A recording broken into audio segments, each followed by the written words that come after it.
CanadaDataCon, our annual conference, is February 6th and 7th in Miami Beach. We'll have leaders from cannabis, alcohol, tobacco, and policy.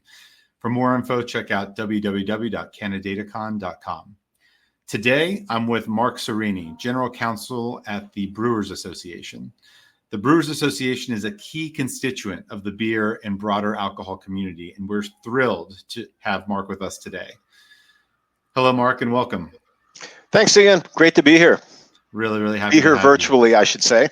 Virtually for now. We'll meet in person soon at CanadaDataCon, hopefully.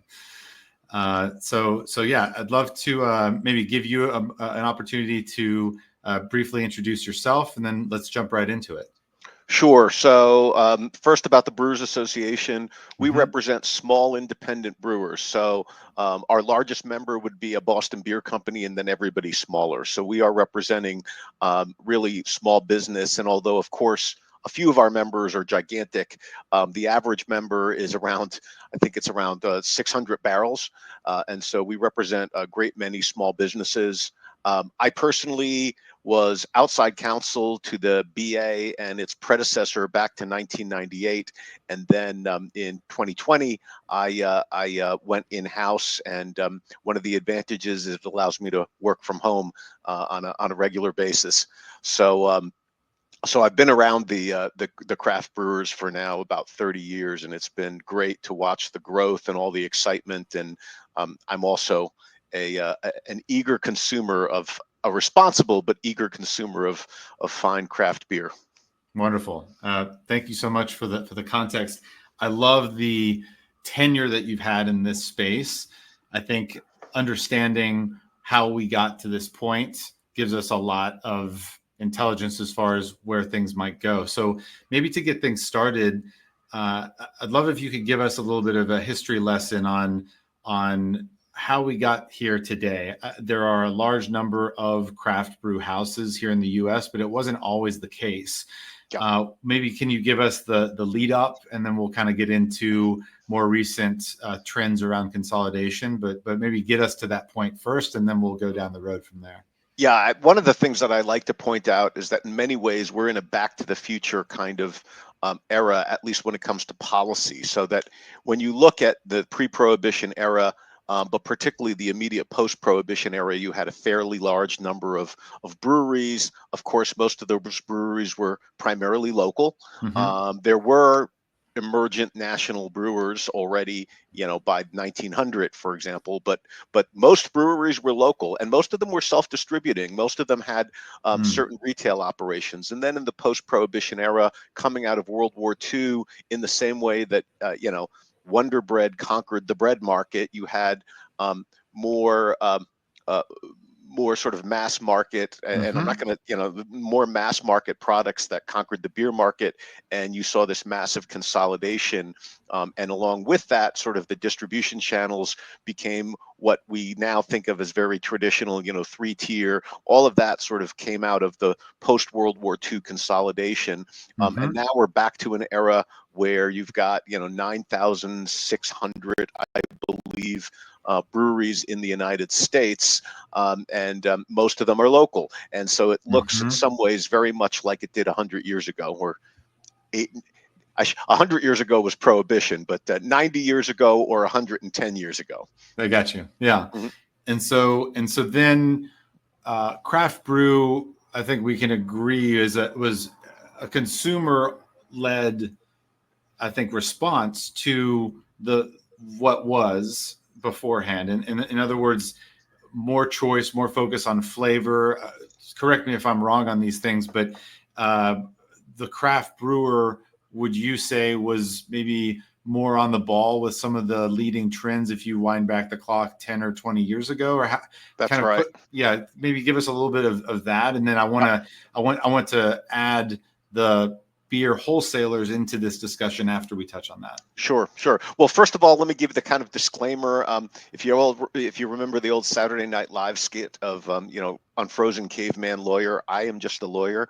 I'm just the lawyer, so there are probably people who could speak to the market dynamics better than me. Having said that, and being a keen observer for 3+ decades, what really had happened in many ways was that the larger companies had generified the category in a way that was, which was, not meeting a whole bunch of consumer needs. And it was the consumer that then started demanding, first with imports. Homebrewing certainly got people more interested. You had people, there's all sorts of stories of the early craft beer pioneers who, well, I lived in England and I was drinking real ale out of pints, and I thought that was wonderful. So there was a lot of that. And yeah, the big mass market, this is our brand. There's one brand, it tastes in one way, and you're going to love it. That kind of top-down, consolidated mass market product had lost some consumers. I mean, there's still plenty of consumers who enjoy that, and that's fine. But for sure. But they had lost sight of a huge swath of the consumer. Yeah. And now in the background, it's also getting product to the consumer, and the consolidation that took place at the brewer level. My understanding is we've also seen consolidation from the distributors or the wholesalers. Yeah. Where are we today in that journey? How long has that consolidation been happening, and what is the dynamic now between, say, a smaller craft brewer versus some of their counterparties and partners on the distribution side of things? Yeah. So number one, I certainly have seen wholesaler consolidation since I was in the industry, in the 90s, but I am sure it probably dates back even further. And there's two ways you can look at consolidation. You can look at consolidation within a given territory, and then you can look at consolidation across territories. We have already achieved effectively the maximum consolidation that could conceivably be permitted under antitrust laws on a territory by territory basis. Most major metropolitan areas, in fact, most areas are served by two distributors with 90+% market share. There's the so-called red network, the AB people, and then there's the blue silver network, the Molson Coors, and increasingly that also is the gold network constellation. And virtually, and then there's a few tiny players at the edges, right? Maybe some wine distributor that does a little bit of craft, maybe a small all other, but for the most part, for mass market share, there's two. And now what you are seeing, although we are not nearly as far along as we are with as we see with wine and spirits, you have now this territorial aggrandizement, so that the biggest beer distributor group is in, I think it's 8 states now, and the number, I don't have the numbers off the top of my head, but the volume that they're selling is gargantuan, larger than certainly even our largest members in total volume. Right. So that's a huge change, and because of that, you said the dynamic, the dynamic 30 years ago was that the brewers were relatively small in number, relatively large, and wholesalers were small mom and pops. Right. When it comes to anybody but the large mega corporate brewers, that dynamic has completely shifted, where the wholesaler is the large, deep pocket, sophisticated company dealing with mom and pop brewers. Okay. All right. So this is where it gets, I think, very interesting. Now let's talk about that's kind of where we are today. Yeah. Now looking a little bit forward, and another topic that we the two of us have talked about is hemp beverages, which is entering the scene. So we'll touch on that soon, but I do want to push a little bit more on the current dynamics at play, because I think they're so important. So let's now shift gears slightly to talk about the way that craft is responding to these dynamics that we've just laid out. So more consolidation among your distribution partners. Yep. And craft still has this connection to their consumer, whether that's in the form of brew pubs, or we've also seen some other elements of what we would call self-distribution, so to speak. Or in some cases direct to consumer, which I know is a hot button topic or issue. So can you give us the nuance there from the perspective of the Craft Brewers Association on these topics, and what are some important things that we should know about? Well, so you really touched on something that I think is really important, which is the own premise and the importance of the what we call the own Yes. premise, the direct to retail channel. And there's two aspects of that. Number one is it's a good way to build a brand, even a larger distributed brand. So some of our larger members will have those retail channels. But then for the smaller members, oftentimes it's a way to, in effect, if you don't have aspirations to be a widely distributed large brand, then that becomes the business model in itself. And I remember first articulating this. It was at a speech at the Craft Brewers Conference probably 15 years ago, and I called it the wine model, because already then what you saw was that the vast majority of small wineries in the United States, you know how they were selling their wine? Direct to consumer, Mm-hmm.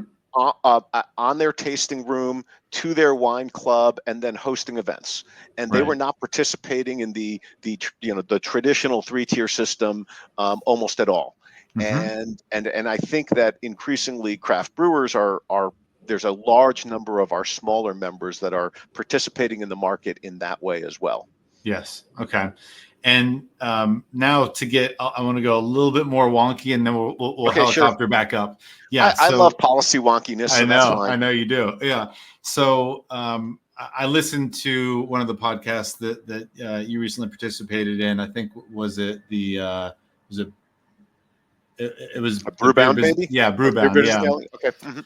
Yeah. So I'd love for you to maybe for this audience speak a little bit about termination provisions, no cause Sure. termination, and kind of finding that right balance between the flexibility that a brewer is looking for and the security that a distributor is looking for, and how do we kind of solve some of those, I wouldn't say competing needs, but there's just different needs in the market Sure. among these stakeholders. Sure. So, as you know, in most states there are what are called franchise law, specifically beer franchise laws. These were the first ones were like in the early 1970s, but they really gained steam in the 1980s. And remember what that time was when it came to market dynamics in the beer industry. Most beer was supplied by a relatively shrinking number of giant corporations, Mm-hmm. and most beer wholesalers were still mom and pop operations. And so the idea was you wanted to balance the bargaining power to give the mom and pop some protection. Right. Okay.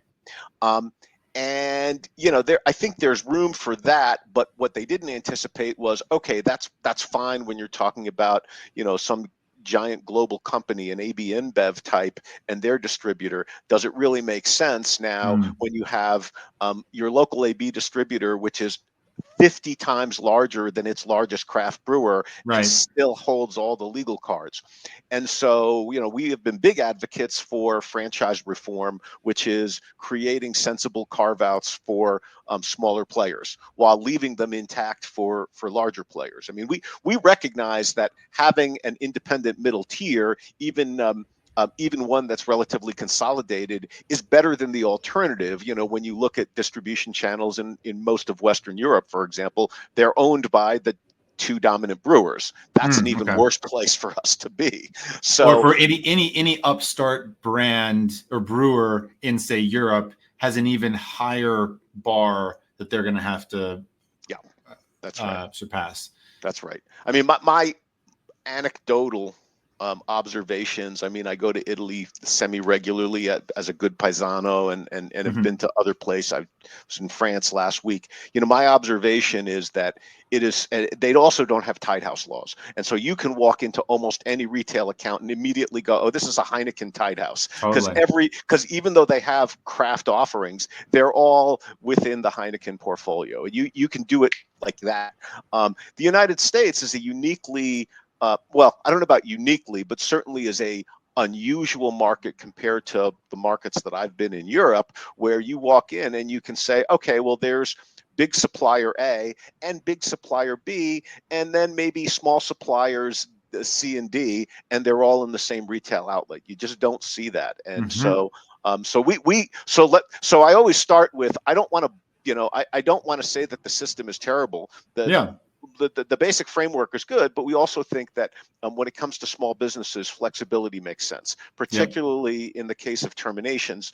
um, that in the case of termination, where it just doesn't make sense to put all the legal cards on the side of the giant corporation. I mean, that's basically corporate welfare. Mm-hmm. It doesn't make any sense. Yep, got it. And I think this is an important feature in the context of the current market environment. And I don't think we're blowing anyone's hair back to address that there have been headwinds to beer broadly and in craft specifically.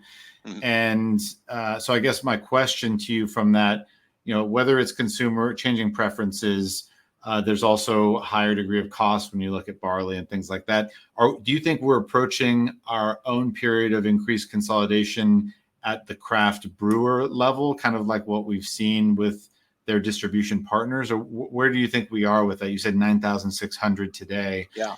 Are you expecting consolidation around that, or what can you share with I us think about there that? are more craft on craft deals. In fact, just this morning, one was announced. I read it in Beer Business Daily while I was at the gym this morning, and so there are certainly going to be more consolidation. You have to remember that this has been an industry which was craft specifically, not beer, which was spoiled because we had a increasing market for most of the last 30 years, and as a result, you could almost bank on the fact that that there was growth to be had everywhere. Right. And now that it's in effect become a mature market, so that a mature market within a slightly declining mature market itself, larger Right. beer category.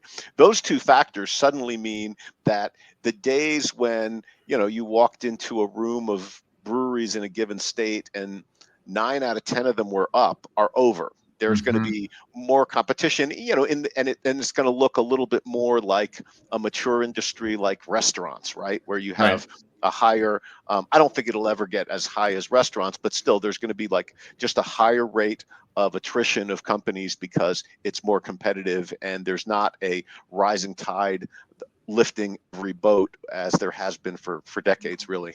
Yeah.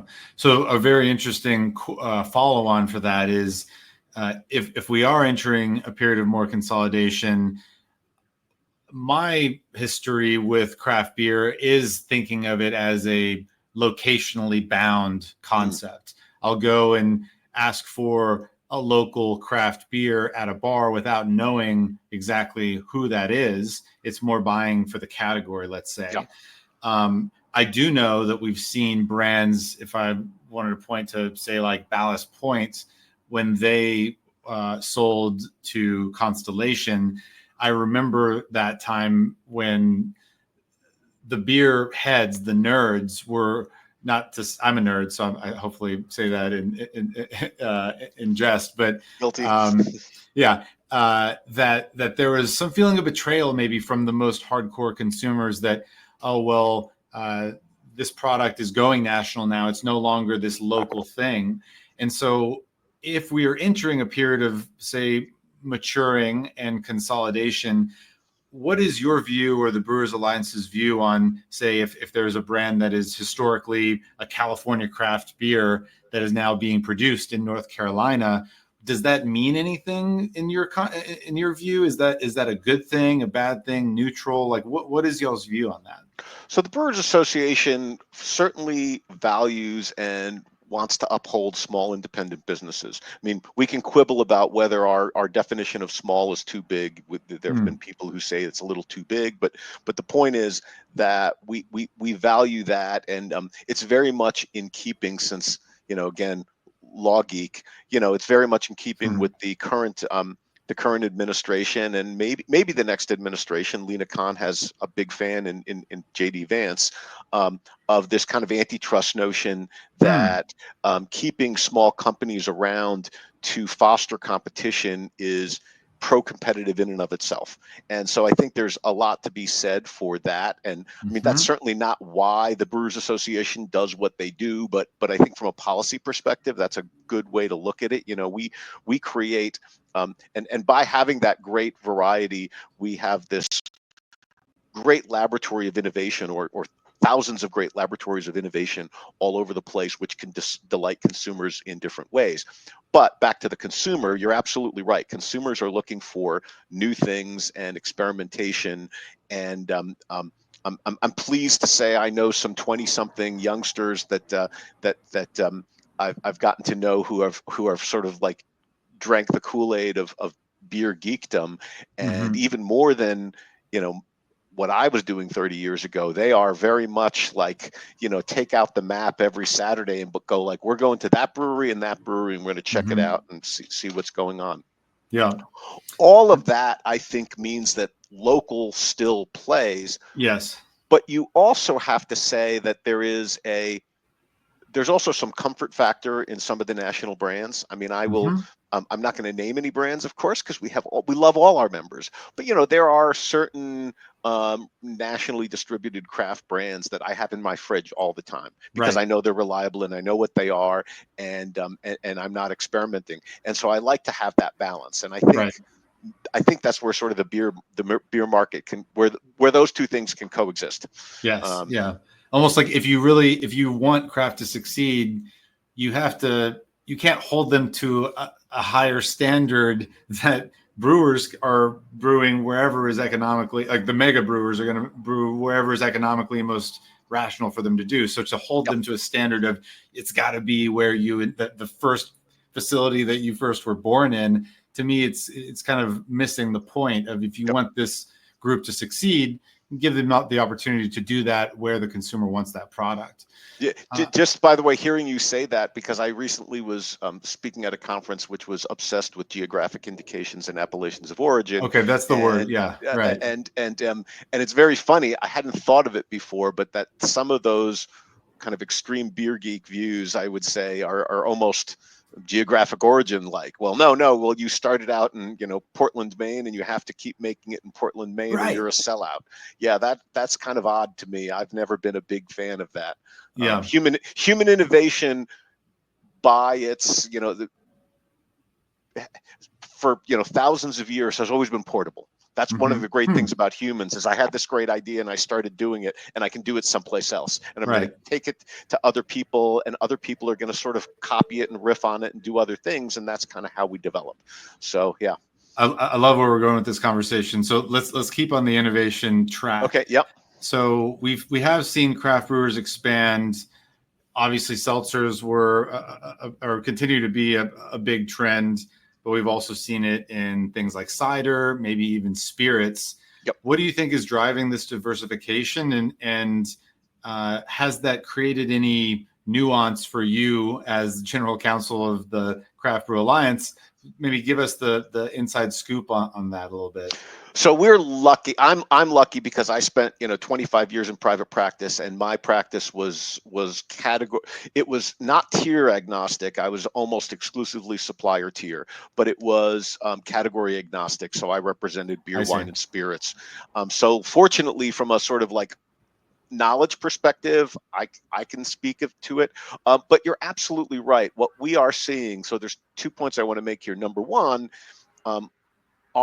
We are going to where our members are going, right? Our members, we in our survey, I think in 2023, I don't think the 2024 data is out. Maybe it was 2024. 25% of our members are in Beyond Beer, and almost 50% said they are interested or planning on going in that direction. So the idea that our members are all about beer is wrong. We're following our members, but then more importantly, our members are following the consumer.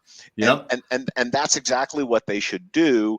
And back to my discussion of or at the conference I was at that I talked about with the geographic indications, it was all about wine. And wine has even worse challenges than beer does right now. Yeah. And one of the reasons I think is there's this huge resistance to go where the customer wants to go. That industry is like, no, this is great. And you have to work. It has to be great. Yeah.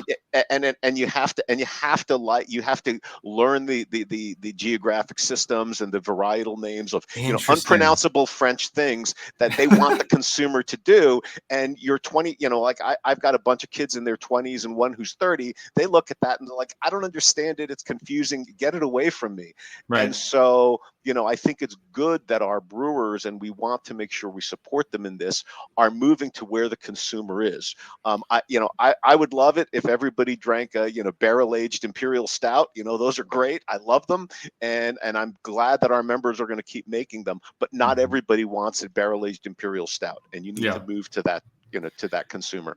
Well, I know you wouldn't bring this up necessarily, but I'm just going to say it that it does beg a valid question, which is, have these mega brewers done the industry a disservice by being so pot committed to the category of beer? I mean, we already know that the National Beer Wholesalers Association has changed their reason for existence to also include other beverages.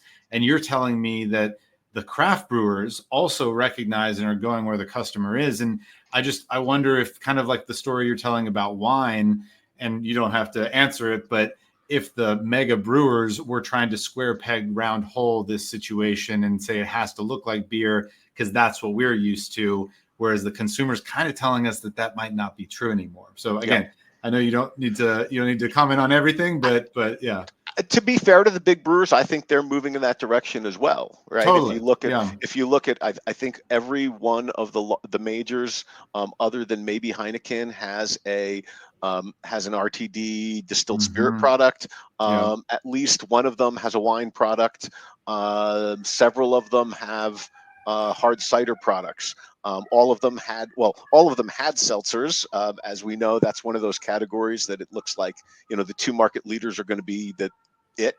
But, so I think they are also recognizing that you need to be where the consumer is. Mm-hmm. And again, that doesn't mean that like we abandon beer. We don't like beer. I mean, wow, Great American Beer Festival. I was there, 3 weeks ago. The Super Bowl of beer. It's so cool. It's Yeah. so fun. And that celebration of beer, I think, is always going to be in the DNA of the Brewers Association. But even at the GABF, we now have judging for hard cider. And hard cider was being poured on the floor, and I think some canned cocktails were as well. Mm-hmm. Hey, if there's a consumer there that might want to break from the next IPA, we're gonna try to meet them. Yep. All right. So now let's finish this off with where I think our hearts and minds are, and Sure. I'd love to hear your take on hemp beverages. We know that certain of your members are actively selling and producing these products. So before I toss any uh, easy ones to the benefit of Sure. the hemp industry, I'd love to just hear what your perspective is on Yep. this and what you've heard from your members. And I'm glad that you're underlining because the Brewers Association doesn't have a official position Yes. on cannabis or intoxicating hemp products. That said, you're absolutely right. We have members, particularly in some of the states where you have a regulated legal structure for them, that are getting into this category. Yes. Minnesota being sort of the primary example. And it in some ways is another one of those, meeting the consumer where the consumer is. Mm-hmm. And as you know, the beer wholesalers are also now recognizing that this is an area where they can distribute, and it makes sense. Now we'll get into some of our concerns about regulation in a Yep. second, I think, but it makes sense when you think about that. Brewers and beer wholesalers and licensed retailers, these are folks that know the regulatory environment. They know how to responsibly sell, the vast majority anyway, right? Responsibly sell an age-gated product. Mm-hmm. They know that the intoxicating qualities of it require somewhat of a different treatment. So it almost, to us at least, it makes sense that we are going to be part of that channel of distribution, particularly when you're talking about things that come in, big bottles that are heavy and hard to move. Mm-hmm. Absolutely. And that this is a necessarily local product, a local experience right now. There is no national brand Yeah. for hemp beverages. and the discovery of these products is still a surprise and delight kind of thing. Either it's in a, let's say, a liquor store, or increasingly now we're seeing it pop up in independent grocery stores, but also at brew houses. So the consumer needs to have the opportunity to experience this, to get to a point where they're treating it as if it were another option in their panoply of options when it comes to some kind of adult beverage. Yep. So all that being said, I think we're also very aligned. We welcome regulation. It is the most important thing to give this industry clarity, and it is what has separated the wheat from the chaff in terms of states that have put clear regulations, sensible regulations in place. So with that being said, Marc, I'd love to hear, what regulations do you think would be most important for this new category as the consumer is adopting it more and more? Yeah, I mean, start with the most fundamental. Intoxicants should not be sold to children, right? So you need to have that. That's table stakes, maybe, but that to me is very, very obvious. Second of all, and this may be dreaming, but we do think that an effective system ideally would have both federal and state components. There are components of the industry that ought to be regulated nationally. You know, the labeling, for example, top line advertising largely done by TTB, right. Food safety largely done by FDA in our industry. For people that don't know, maybe will you speak a little bit about what the TTB does and the type of approvals that a brand has to go through at the TTB? Yeah, so TTB is the Alcohol and Tobacco Tax and Trade Bureau. They sort of took over the ATF sold functions back in the early 2000s, and on labeling, with a couple of weird loopholes that are statutory, holdovers from the 1930s. Every alcohol beverage label in the market has to get pre-approved by a federal bureaucrat before it goes into the market. And we think that has some very good. There's been a very good results from that, because if you look at, with all due respect to the FDA, but when you look at the FDA system, there are times when FDA just cannot possibly regulate and enforce its law because of an explosion of new products. And so we think that pre-market approval is the one of only two effective ways that you can really police a market when you've got thousands of producers trying to get into a market. And so that's, for example, one thing. So we think there should be federal-state partnership when it comes to regulating. We think that there needs to be safeguards on competition. We think the Tied House laws, for example, or some variation on them makes a lot of sense, because at the end of the day, I was giving you the example of Europe. You go to it would. Over time, there's going to be consolidation in every industry, right? That's kind of an economic direction, and so. One of the geniuses of the way the alcohol system was set up was with Tied House laws that said, you can't just go to the largest retail chain and say, here's $20 million a year and you're only going to stock our product, right? Like, having a system that protects against that makes a lot of sense. It gives room to small producers. So we think that's another aspect that ought to be in there. Certainly, we think there ought to be some basic health and safety frameworks. There again, FDA provides a good model and what they do in our industry. Transparency, one area that we have a lot of concern with when you look at some of the marketing for both cannabis and hemp products is health claims. We don't think there's a room to sell we don't think intoxicants should be sold as health products. It's just bad. And the irony also is that alcohol used to be the health product. When the old patent medicines, that's what it really was. They were selling booze, and they were selling snake oil salesmen, right? Like that was what it was,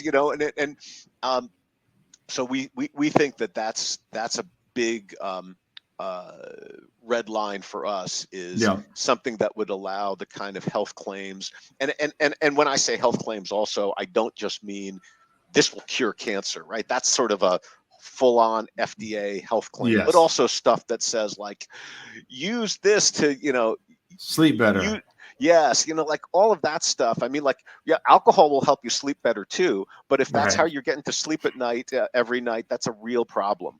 And Yeah. so I think that those are areas where we have some concerns. Yeah, what I would call the structure function claims in FDA parlance, we still Hmm. think there's probably not room, and we like the way TTB does it when it comes to alcohol, which is it's virtually a ban.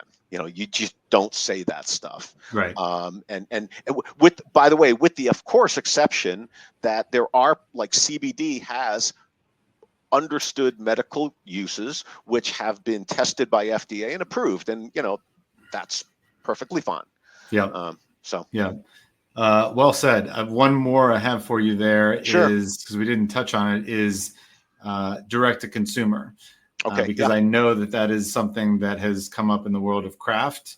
And so maybe can you speak, maybe you haven't put much thought into what that could or might look like in the context of hemp derived low proof beverages, Yeah. but what would theoretically be the BA's view on anything D2C related? Well, so certainly our view on D2C for beer is that we think it's a good outlet and a good complement to the three-tier system.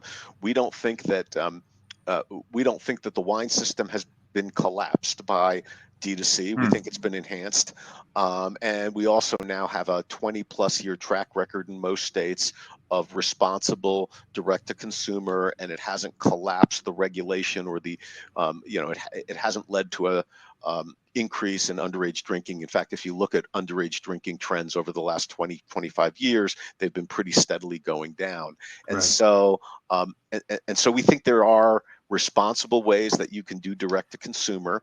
And we also think that it is a good, nobody's ever going to be getting well, not nobody, but most people are not going to be getting most of their beer delivered direct from the manufacturer, Right. right? Right. You're still going to go to your grocery store. You're still going to go to your convenience store. That's not going to change. In the same way, by the way, that I can get soda shipped direct, but how many Right. people are drinking soda that way? Not many, but by the way, if I happen to be a huge fan of, Ale 81, the bizarre little, regional soda from Eastern Kentucky, and it's not available around here, well, guess what? If I have that itch, I can get it shipped direct to me. And so Yeah. that's why we think it's just a complement to the system, as a way that enhances brands but doesn't collapse the rest of the distribution system. There will still be plenty of stores selling beer. There will still be plenty of profitable distributors distributing it. Brilliant. Marc, thank you so much for your time. This has been a fantastic conversation, Great. and yeah, looking forward to see you at CanadaDataCon in Miami. All right. All Thanks, right. Ian. Thanks, Marc.